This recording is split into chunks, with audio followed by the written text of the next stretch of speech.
So really, in summary, what the LBMA are trying to spin now is that unallocated gold held as a collateral amongst the clearing banks is subject to a haircut, while ignoring completely gold-facing central bank and institutional demand at the fixes is allocated and deliverable. And what's happening is draining unallocated gold out of the system faster than the LBMA can cover their imbalanced, over-collateralized positions. You've got all the data there. You've got the bullion bankers explained. It's clear as a bell. China is already doing Basel III work by way of alchemizing the West's non-compliant unallocated gold and forcing delivery at the fixes. So this kind of brings us on to US compliance, which is really where we've seen a lot of skepticism.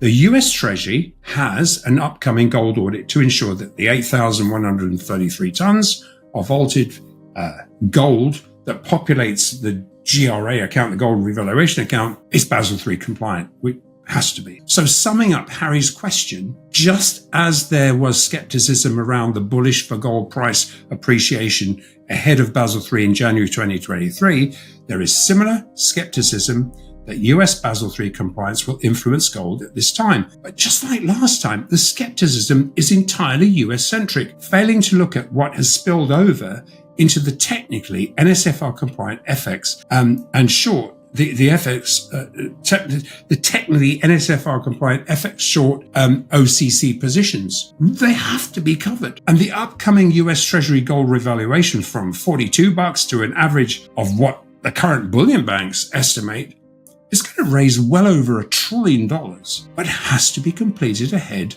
of the necessary upcoming audit, where Basel III compliance would be required for the US Treasury to exercise its GRA opportunity to revalue gold to market.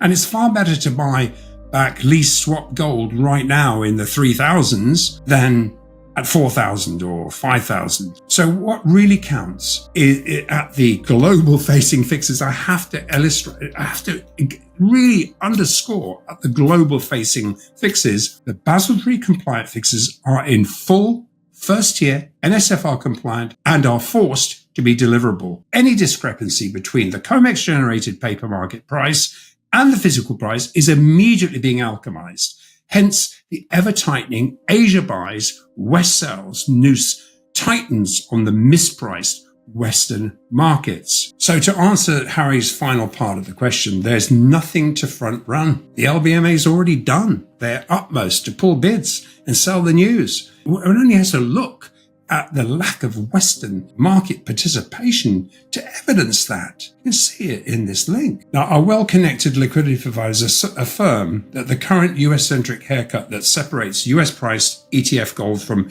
NSFR compliant gold will have to seriously unwind into the end of the quarter or into the beginning of the new quarter. And if the COMEX price doesn't start to align with the 10 times larger spot gold FX market price at the benchmark global fixes, then the backdoor EFPs, where it's possible to convert a non-compliant COMEX unallocated lot into an NSFR compliant T+1 deliverable FX position, is going to be drained, alchemizing what little dwindling underpriced COMEX open interest actually remains. So given the OCC bets sit on the Fed's balance sheet and are likely interconnected with the rehypothecated US Treasury gold positions, it's better to continue to let the air out slowly.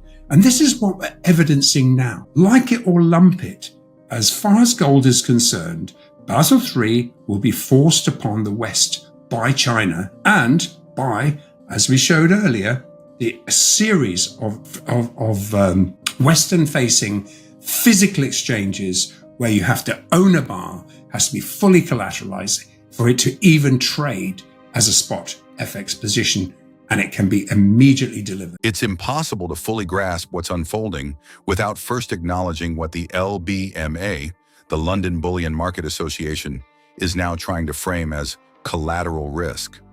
They want us to believe that banks holding unallocated gold as part of their clearing collateral face a haircut, a reduction in value, and that all the drama around this is merely a technical compliance issue. But that argument ignores the core of the problem. The physical gold held by central banks and institutions at the fix is fully allocated, instantaneously deliverable, and in demand.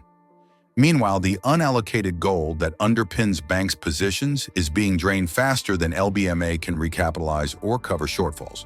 To put it plainly, global demand is moving one way. Central banks, especially in Asia and the Middle East, are demanding real bars. The unallocated paper gold, trust, and IOU systems are draining. That's why you're seeing banks forced to convert or alchemize unallocated holdings into allocable, deliverable gold. To survive under Basel III and NSFR rules, they can't rely on paper fantasies. They're being forced into physical reality. And what about the United States? The Treasury holds over 8,133 tons of gold in its Gold Revaluation (GR) account.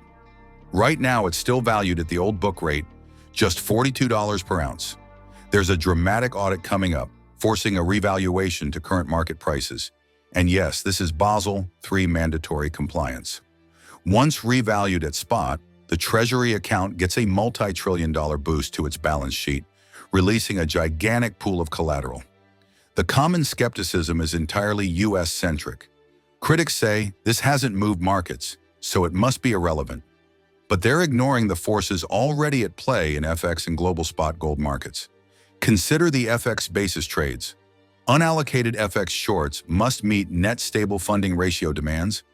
If the COMEX laser price remains isolated while global spot is surging, that arbitrage window will close. To bridge the gap, U.S. institutions will have to buy physical gold in the 3,000 plus range, or risk being non-compliant and under-collateralized. Now ask yourself, would you rather re-enter the market at $1,000 mark because you waited, or at $4,000 or $5,000 once the haircut becomes mandatory and the Treasury swings its punch? That revaluation is imminent and consequential. At the global fixed prices, the rules are already strict. Only fully deliverable, first-tier, NSFR-compliant gold can be traded. Any persistent difference between COMEX futures and international spot will be smoothed out naturally by Asia buying, the West selling, tightening the noose on undercut Western platforms. Harry asked whether this is something worth front-running. The answer, no, because the LBMA has already sold the news and Western volumes are evaporating. The pressure isn't building, it's already bubbling and spilling over. And in the US, while COMEX unallocated open interest persists, the real power lies in whether unallocated COMEX becomes physical, NSFR-compliant FX gold. The moment banks start draining COMEX to meet global funding rules, physical demand in the high 3,000s won't just appear, it will explode. So yes, the US Treasury will revalue its gold. And yes, they must do so before the audit. But the real star here isn't Washington, it's Beijing, it's Shanghai, it's the physical compliant bullion banks across Europe and Asia. They're the ones already alchemizing West's multi-layered oversight into their foundation. The Treasury and central banks are following their lead, not leading a gold rally. But once balance sheet nirvana hits, let me tell you, the fireworks will be global. They were looking at the end of the second quarter Basel III US compliance, whether it will or will not, and what it will or will not have on gold. Actually, this is the top question right now. And just as we experienced ahead of the 1st of January 2023, Basel III, global FX market compliance, and never forget, the LBMA's protestations leading into it. They went berserk, saying we don't need it. And we're once again encountering a lot of deliberately planted skepticism around the US phase of this compliance process. So further to what we looked at in our last episode, which I think created a lot of questions, I'm going to feed back what we and every single first-tier liquidity provider are gearing up for, because that's where the whale footprints are. Now, while full implementation of Basel III is being delayed in Europe, most of the Basel III package, including, this is important, as it relates to gold, has already been adopted in the EU, whereas in the US and the UK, where implementation remains incomplete or paused.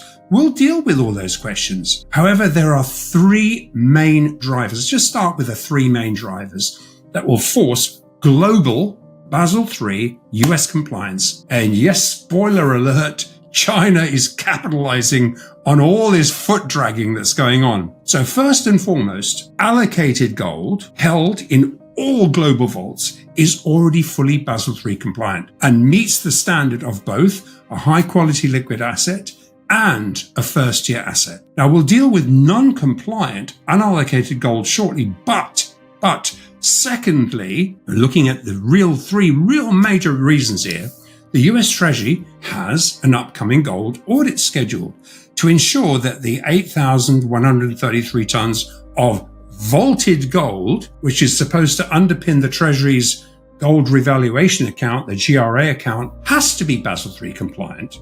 Otherwise, it wouldn't comply. And that not only means undertaking a physical bar audit of allocated gold, but also to determine clear title, which is a very important component of that audit. Thirdly, while COMEX and unallocated gold is not NSFR compliant, the exchange for physical mechanism, that's the COMEX backdoor facing the NSFR compliant foreign exchange markets, directly link into allocated gold. As a result, the EFP mechanism is slowly, systematically letting the air out of trillions of dollars of asymmetrically imbalanced Fed-centric bets against gold, largely constrained really to how much of this open interest, the chips in the casino, that can be offset against a shrinking supply of actual COMEX speculators.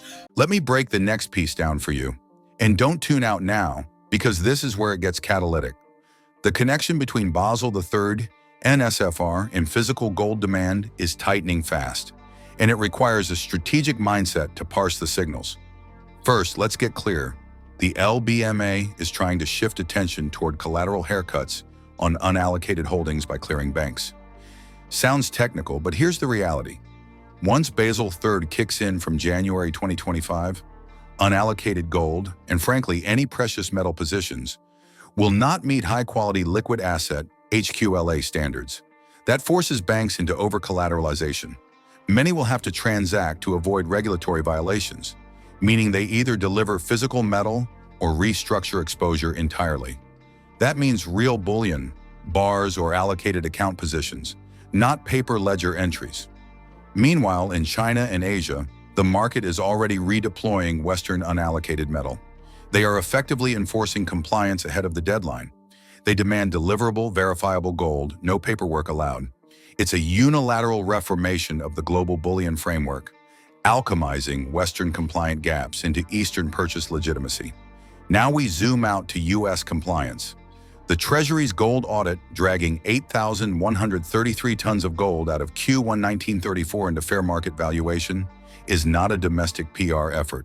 The Treasury must do it or be out of compliance with auditing and US GWAP. This revaluation isn't a rosy bump to the fiscal ledger. It's a Basel-required restoration of asset valuation, preempting global scrutiny. And the key is this. Doing it before it becomes a crisis means they'll accept purchasing gold in the low $3,000, a far sounder move than being forced into acquiring metal at $4,000 to $5,000 under duress later. That would drain massive liquidity and worsen a face-off with global bullion markets. On the topic of the fixes, LBMA, Shanghai, Tokyo, Dubai, the physical gold there has to be first-tier, NSFR compliant, fully allocated, and deliverable in real metal. So if COMEX stays in its cheap paper tunnel, arbitrage demand will only grow. As Asia passes deliverable compliant gold through the fix hours ahead of COMEX closings, that metal transfers globally, right out of under-collateralized Western systems and into robust Eastern vaults. That's structural tightness. Will COMEX remain disconnected? Maybe for a little while. But as you know from asymmetrical demand patterns, this won't persist. Banks holding unallocated COMEX gold positions will eventually realize it's faster, cheaper, and regulatory compliant to buy physical gold directly at the fix, or Treasury will need them to step in. I've heard whispers from well-connected liquidity providers. They tell me US banks will increasingly offload COMEX unallocated positions through the end of quarter and into Q3.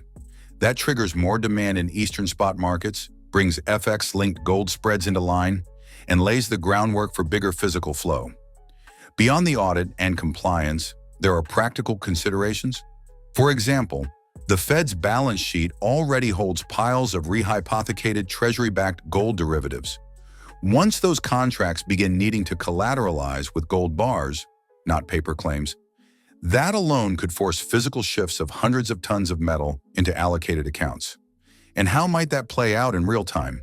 The Western bullion banks will notice their unallocated inventory falling, the premiums on allocated metal spiking, the spreads between London good delivery and COMEX cheap paper growing month by month. If supply keeps draining, COMEX open interest might collapse. Fewer shorts, fewer banks, more drama. That sneaky, slow release is happening right now. At the same time, on the spot FX side, refiners in Shanghai and Mumbai demand immediate delivery of bars for settlement in physical metal. Their gold must exist behind the scenes. They don't accept promises. This forces massive gold flow into their hands, while Western counterparts still hold unallocated records that technically exist, but in a delivered shortage. Let me put it more plainly. This is a fundamental global squeeze on physical mechanism. Physical gold is shifting east, delivering to agreed-upon benchmarks, drawing on Western leasing conduits until they dry down. That's not supply transfer, it's compliance realignment. Now, before you think, can we see this on a price chart? Maybe not immediately, but trust me, when compliance-driven physical consolidation meets cascade-driven sentiment, you'll see a 500-plus floor shift in spot gold in a matter of months. Not because of inflation alone, not because of geopolitical instability, but because of changing bank rules. This is not academic or conspiratorial. It's the Fed, BIS, OCC, and U.S. Treasury enforcing rules the market initiated. Just too late for many Western participants. So Asia's pushing proof of physical now, and Western banks are stuck dancing with non-compliant paper. When the FTX moment hits, it won't be retail crypto holders. It'll be Western bullion desks unable to source deliverable gold. The good news? We still have a window. In the low $3,000 ballpark, physical gold is still available. Not ideal, but accessible. In Q4, getting it in the high 3,000s or even touching 4,000. Different landscape. If we wait, we're buying from whomever drained the last portion of Western metal and possibly at margins. As for the audit, once it's announced, once the audit begins, expect the Treasury to publicize a valuation range. If not fully, then in steps.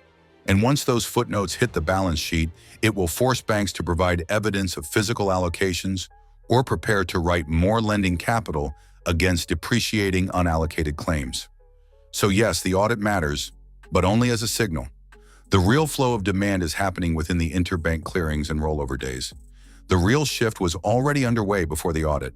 We just didn't have official U.S. confirmation yet. Bear in mind, there's another lever in play: gold forward contracts. Banks and refineries hold contracted gold that must settle at the fixes.